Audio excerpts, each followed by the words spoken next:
Hi everyone, my name is Kristen Vincent, GIS Manager for the City of De Pere and current WLIA Board Member. Welcome to this segment of the WLIA Committee Spotlight Series. Today I am joined by Mike Vander Sanden, who is Vice Chair of the Technical Committee. Thanks for being here today. Yeah, thanks, Kristen.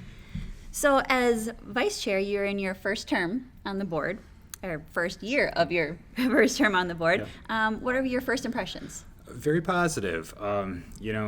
I'm impressed with just the leadership of the organization, how it's run, the president and the executive director. They make it so easy to join the organization, to get oriented, and to know your role very quickly. My fellow board members are great. They've got great different perspectives, and it's been a great and interesting experience. Great. What was something that you were nervous about initially that turned out to be different than you expected? Yeah, I've been in this industry for over 25 years now, but, there's still that self-doubt that creeps in that says, do I really have something to contribute to this organization?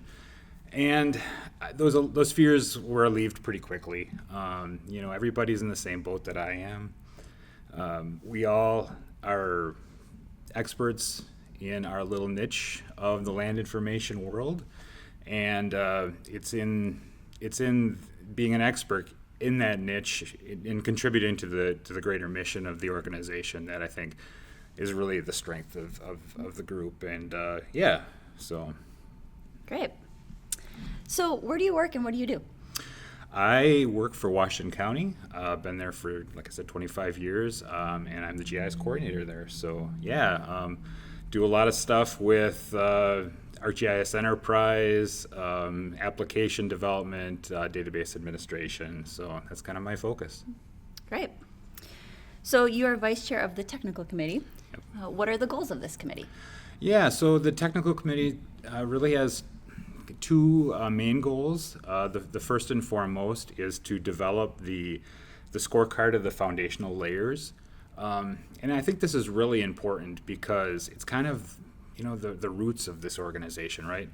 WLIA was formed to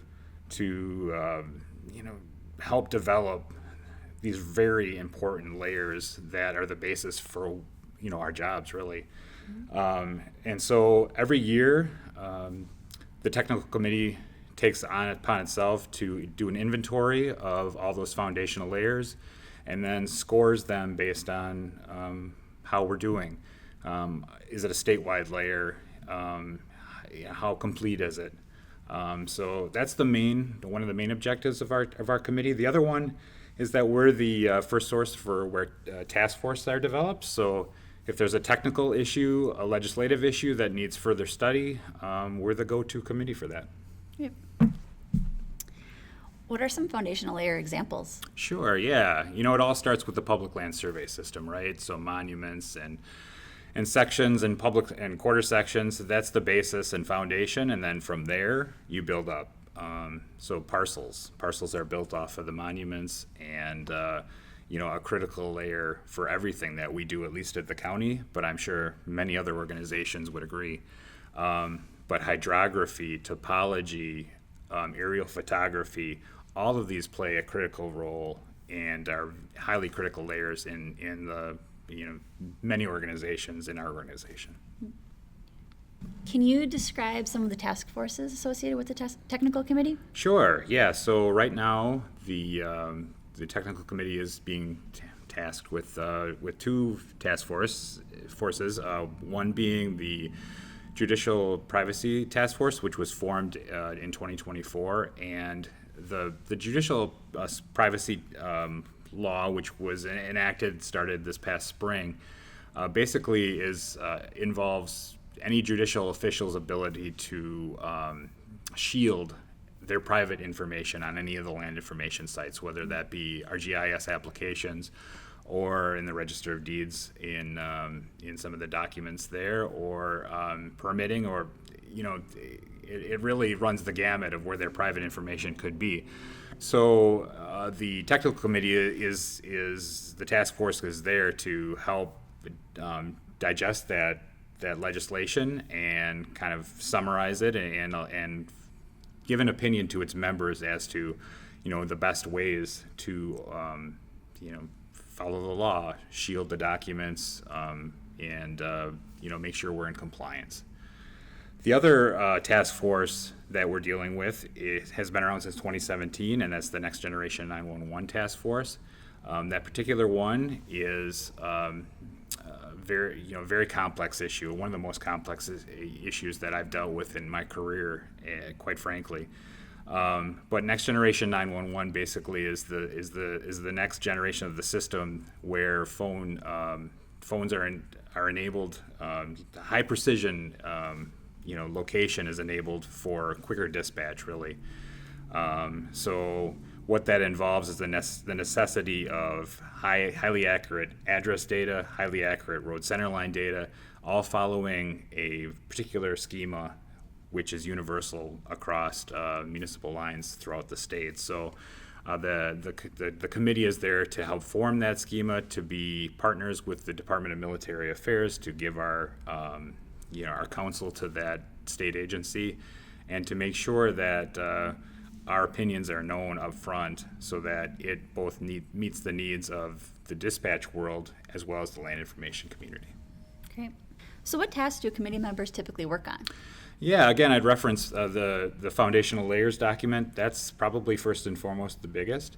So task members are going to be involved with doing the inventory of those layers and then scoring how complete we are, and making developing the report that's created every year. And for those watching, if you haven't or aren't familiar with the foundational report, I'd really encourage you to go out to the WLIA website on the resources link.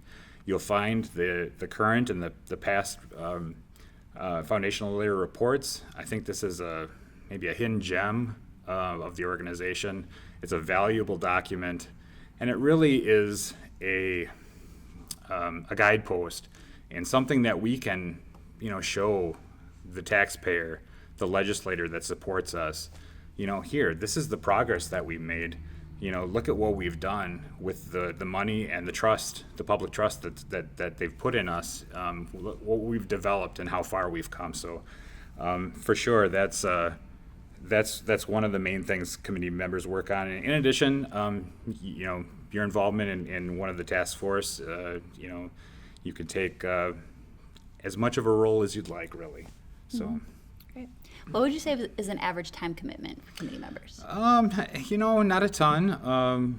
Monthly meetings, and then how much time it's going to take to do your part of that foundational layer report. So, again, like any volunteer organization, you get out of it what you put into it. But it's a fairly minimum commitment. I would say maybe 2-3 hours a month. So. Yeah. Can you go into detail on how the foundation layers and standards affect everyday GIS? Yeah, so as the word foundational implies, it's the basis for what we do, right? Without the public land survey system monuments, without parcels, without hydrography, we couldn't do our jobs. So it's critical, and the funding of this program has made all that possible.